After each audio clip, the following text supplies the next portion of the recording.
Hi, I'm your host Mark Aaron, and welcome to In Focus by U Multicultural, where we focus on civic issues here in Winnipeg. And in today's episode, we'll be talking to Scope on how they help people with mental issues and homelessness find jobs. With me right now is Angela McCaughan. Angela, how are you doing today? I'm fantastic. How are you? I'm doing good as well. So, can you give us a brief description of yourself? In regards to my role or just who I am? Your role. Okay, so I am the executive director at Sscope.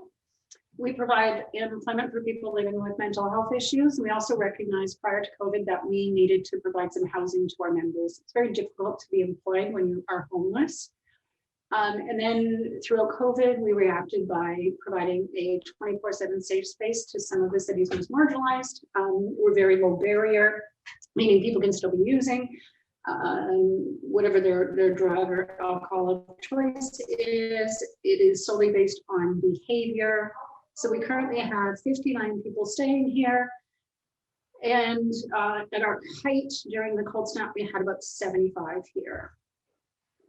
Yeah, And so we provide social enterprise business ventures. We cut grass, we shovel snow, we're an electronic waste recycling depot. We do bed bug cleanouts, cockroach cleanouts, anything to keep someone in their home. We move people. can you tell us, can you And we're go? always looking. Sorry. Oh, sorry, no, it's a. Can you give us a brief description on what is Scope and what it does for people?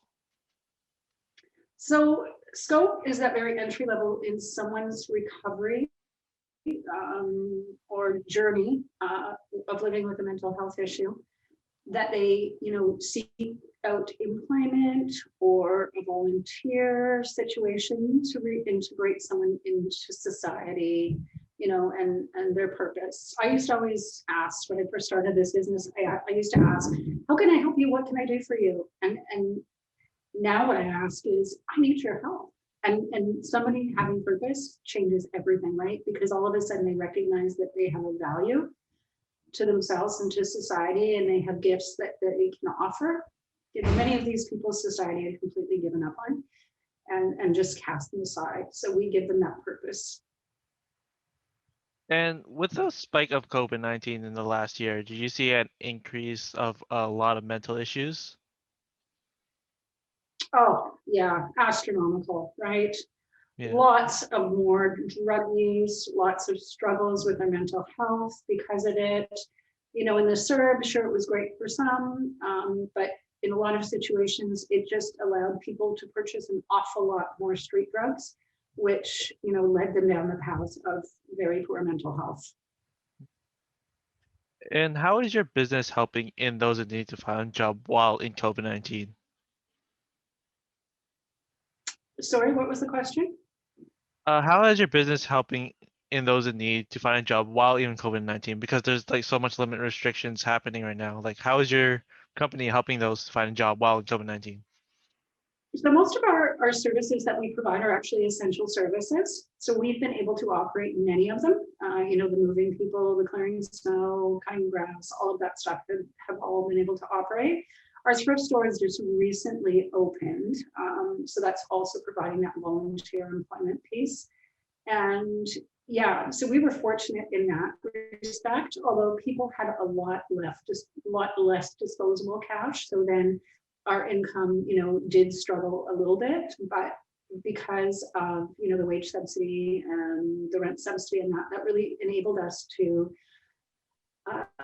expand as opposed to,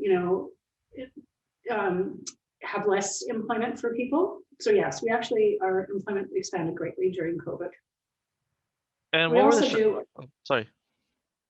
We also do some other things, like we are delivering COVID, delivering Manitoba hampers, harvest hampers to those who are having to isolate because they've got COVID and they do not have the financial resources to get some groceries delivered, or they don't have anybody who can send a hamper. We're also delivering meals to those who are having to isolate because of COVID, but are living in rooming houses or some of the worst hotels in the city because they don't have anywhere to prepare food or to store food. So yeah, we've actually created some niche markets to respond to the COVID situation. And what were the struggles you guys faced while in COVID-19? I guess the struggles were, if I have to say, can you please put your mask on one more time? I might cry. Just trying to explain to this population that they need to be 6 feet apart. They need to have really good hygiene. They need to wear their mask. It's protecting not only them, but everybody around them. So those were some of the struggles. But on the other point, I've met so many more people, right? Like our tribe is growing because of COVID, because things were closed and nobody had anywhere to go. We were one of, we have computers here and a phone, and we were one of the only places that the homeless population could access computers or a phone or a bathroom or a shower, right? And the thrift store was giving away clothing. So I have another 300 or 400 people in my circle now. So that was a bright spot. And did you notice, with the whole things that are happening in our world today, that there was an increase in homeless people because of people losing jobs? And Absolutely. I was just on a call within Homelessness Winnipeg, and I was saying, just in the last week and a half, I've been contacted by people or workers whose clients have been evicted. So CERB is being cut off by some people. They're losing their EIA. They're getting evicted from apartments or whatever their living arrangements were. So yeah, it's only going to get worse. Yeah. And even at the beginning of COVID, the homeless population was far greater than anybody knew, because so many people were living, precariously on people's couches or anywhere. And then all of a sudden COVID hit and nobody wanted them on their couch, right? And then the places that they were going were now closed. So yeah, there was an awful lot more homelessness than people anticipated. and in your opinion, how can the Winnipeg community help during the COVID-19, even though they can't really say house people?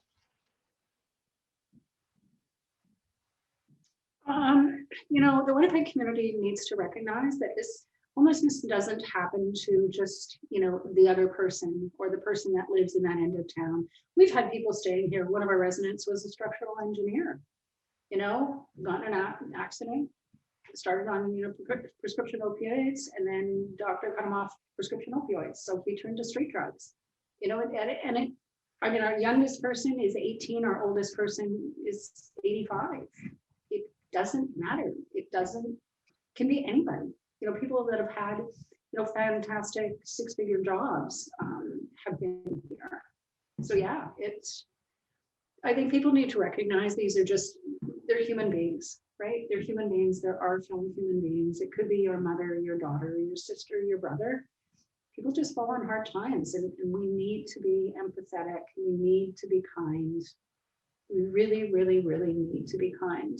I read a letter, was in the Free Press. It was from a woman who basically wanted, it was about bus shacks.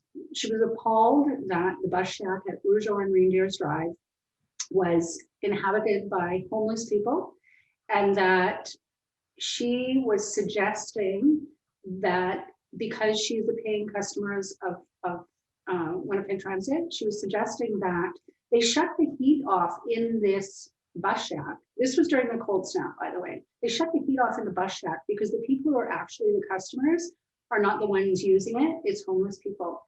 I couldn't believe it. I could not believe that somebody could think that, to freeze someone to death because they are not what you consider your fellow human being. It just appalls me, absolutely appalls me.